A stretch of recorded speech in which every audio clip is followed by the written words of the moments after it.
স্বাগত সবাইকে। আপনারা দেখছেন বাংলা ভয়েস। বাংলাদেশে গত জুলাই মাসে যে ঘটনা ঘটেছে এটা কোনো বিপ্লব নয়, এটা হলো মিলিয়নস অফ ডলার খরচ করে। আমি একটা মিডিয়াতে এক জায়গায় শুনেছি যে গত কয়েক বছরে 200 মিলিয়নের বেশি ক্যাশ গিয়েছে বাংলাদেশে, এই সমস্ত ক্যাশ গিয়েছে বাংলাদেশে এই সমস্ত সন্ত্রাসীদেরকে ট্রেনিং দেওয়ার জন্য। আমি একটা কর্পোরেশনে কাজ করেছি, কর্পোরেশনে বিগ প্রজেক্ট যখন ইমপ্লিমেন্ট হয় সেটার জন্য একটা প্ল্যান হয়, ওয়ার্কশপ হয়, ট্রেনিং হয়। এক্স্যাক্টলি শেখ হাসিনা সরকারকে সরানোর জন্য এইভাবে প্ল্যান করা হয়েছে। এই যে ক্যাশগুলো, এগুলো দিয়ে বুদ্ধিজীবী, সাংস্কৃতিক কর্মী, সাংবাদিক, সমাজের বিভিন্ন স্তরের লোকজনকে ক্যাশ দিয়ে কেনা হয়েছে। অর্থাৎ গত বছরের জুলাই অগাস্টে যেটা ঘটেছে এটা কোনো বিপ্লব নয়। এবং এর ভিতরে সেনাবাহিনী, আমলা, সবাই কিছু না কিছু এরা জড়িত ছিল। সবাই মিলে এই ষড়যন্ত্র করেছে।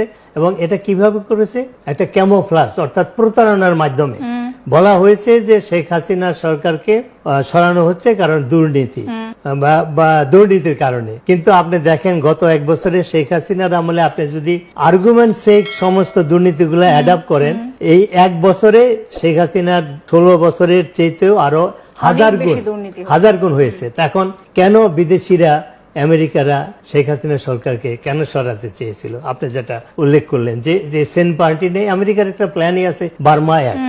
সেই 50 বছর আগের প্ল্যান যে তারা বার্মাকে দুটো ভাগ করে একটা খ্রিস্টান স্টেট গঠন করা হবে।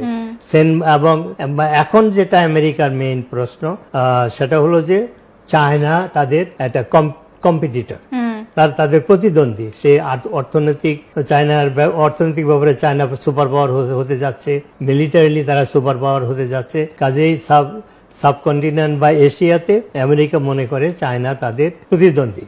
সেইটাকে কন্ট্রোল করার জন্য তারা ভেবেছিল যে সেন্ট মার্টিন যদি তারা সেখানটার বেস করতে পারে, চিটাগাং পোর্ট যদি তারা দখল করতে পারে, এবং বারবার এবং বাংলাদেশের যে বর্ডার, সেই বর্ডারে যদি সেফ করিডোর তারা দিতে পারে, আরাকান আর্মি যারা বার্মা মিলিটারি গভর্নমেন্টের বিরুদ্ধে যুদ্ধ করছে বা বিরোধিতা করছে, তাদেরকে আমেরিকা হেল্প করে তারা ওইখানে একটা খ্রিস্টান স্টেট গঠন করতে চাচ্ছে। তো এই তিনটা জিনিস চায়নাকে প্রতিদ্বন্দ্বিতার পয়েন্ট অফ ভিউ যদি প্রতিপক্ষ হিসাবে দাঁড়াতে হয়, তাহলে আমেরিকার দরকার সেন্ট মার্টিন, আমেরিকার দরকার চিটাগাং পোর্ট, আর হলো এই 100-150 মাইলের মতো তারও বেশি এই বর্ডার, একটা সেফ করিডোর ফর আরাকান আর্মির জন্য। তো এই তিনটা কাজ বঙ্গবন্ধু অস্বীকার করেছিল, তাকে জীবন দিতে হয়েছে।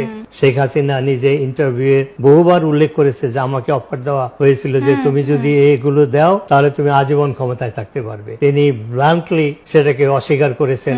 টেলিভিশন ইন্টারভিউ তিনি বলেছেন যে আমাকে এই অফার দেওয়া হয়েছিল, আমি শুধু প্রধানমন্ত্রী হিসাবেই নয়, আমি বঙ্গবন্ধুর কন্যা হিসাবে আমি এটা করতে পারি না।